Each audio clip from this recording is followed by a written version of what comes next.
J'ai eu, de ma carrière de poloiste, j'ai eu l'occasion en 60, j'ai été sélectionné en équipe de France, en 1960, les Jeux Olympiques c'était à Rome. Et il y avait 2 Tourquenois de sélectionnés, c'était Henri Padoue et moi. J'ai été appelé par le directeur technique de l'époque, j'ai fait les pré-olympiques de 64, qui c'était à Tokyo. Et le bataillon de Joinville, là, quand j'étais appelé, il y avait, je reçois une feuille pour partir à l'armée, et puis sur ma feuille, il était marqué l'Algérie. Je suis allé voir le directeur technique de water-polo.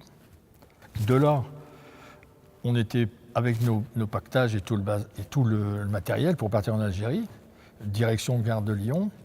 Il y a un adjudant qui est arrivé dans la cour, où on était tous alignés, et il a dit « je veux un tel, un tel et un tel ». On était 5 poloistes, on nous a laissé sortir des rangs, et au lieu d'aller en Algérie, on est allé en stage 5 mois à Strasbourg. Un événement qu'à l'époque, je jouais en équipe de France, on est allé aux Jeux méditerranéens. On était sélectionné pour les Jeux méditerranéens. Ça s'est passé en 63 et c'est une reproduction des Jeux Olympiques, mais au niveau européen. Là j'étais toujours au bataillon de Joinville. Et le bataillon de Joinville de l'équipe de water-polo devait faire des compétitions de natation. Et j'ai eu l'occasion, je crois que c'était à Metz, de nager à 100 mètres papillon, où j'ai terminé 2e de championnat de France militaire, et j'ai eu une médaille qui a été remise par le général Massu. C'était en 64, c'était la dernière année, la dernière fois qu'on a terminé le championnat de France, champion de France water-polo. C'était une journée mémorable parce que le bassin qui était archi comble, j'ai jamais vu autant de monde dans ce bassin, il n'y avait plus une place de libre, c'était archi complet. C'était le jour du mariage de mon frère. Je suis sorti de table et on est allé faire le match. Heureusement que je n'avais pas mangé de trop, quoi. C'est un bassin idéal ici pour des matchs spectaculaires. Parce qu'ici, il y a eu des compétitions, des matchs vraiment spectaculaires, parce qu'il y avait du corps à corps, le bassin était petit, c'était ultra rapide. Il y avait un match aussi qui était très disputé et très difficile, c'était à Saint-Jean-d'Angély. Et à l'occasion de ce déplacement, on allait toujours dans le même restaurant, je n'ai pas le nom en tête, c'était une dame qui nous recevait dans ce restaurant.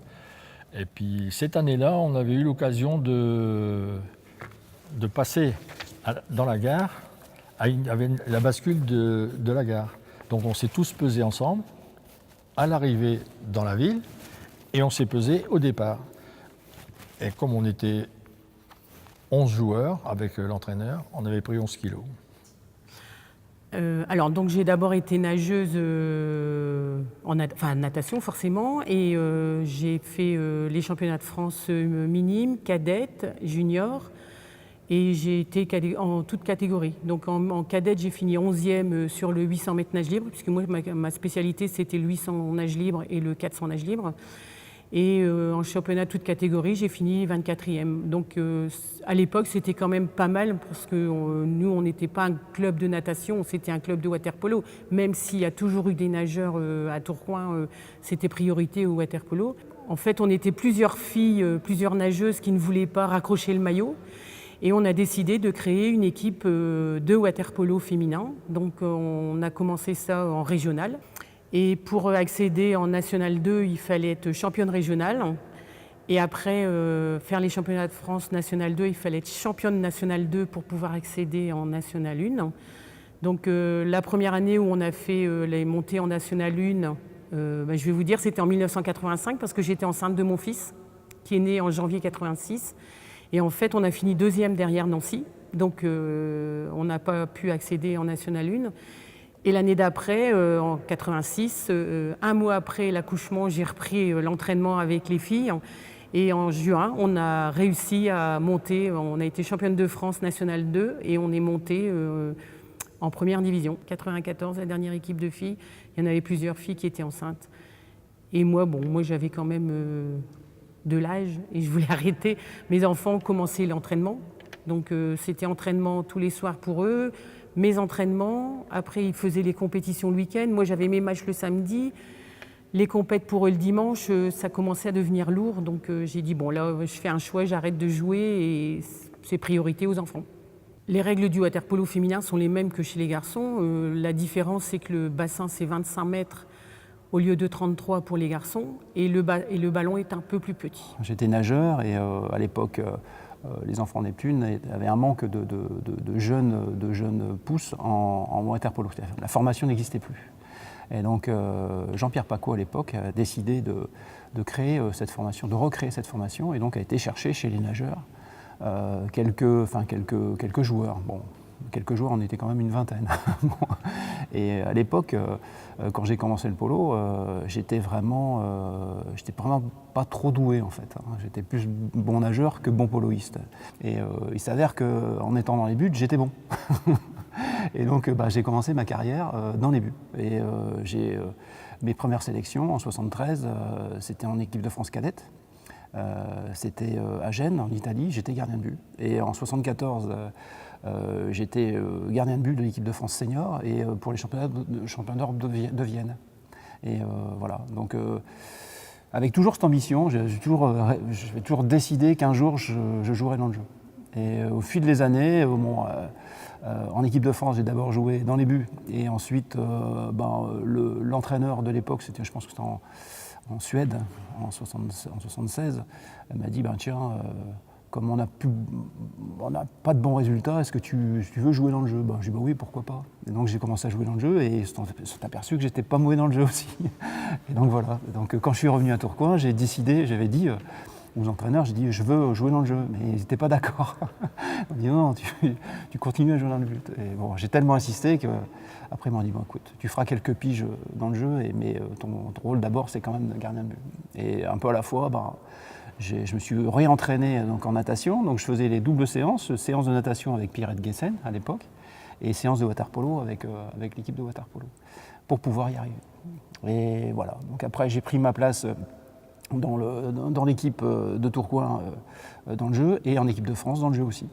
Voilà. Et c'est comme ça que je suis arrivé en 88 aux Jeux de Séoul. Alors les Jeux de Séoul, ça a été, pour nous, ça a été vraiment un aboutissement pour le groupe. On était le même groupe qui avons vécu pendant 10 ans ensemble. Et voilà, ce groupe a enfin abouti, avoir ce résultat de sélection à Séoul. On a vraiment, je dirais pas, on a vraiment participé au jeu, mais l'esprit était plus de participer, de voir ce qui se passait que d'avoir des résultats. On savait qu'on était loin du top 3. Et on a fini 10e. C'était quand même un super résultat. Et voilà, ça c'est mon petit bébé. C'est-à-dire c'est le ballon des Jeux en Corée, à Séoul, avec la signature de tous mes partenaires.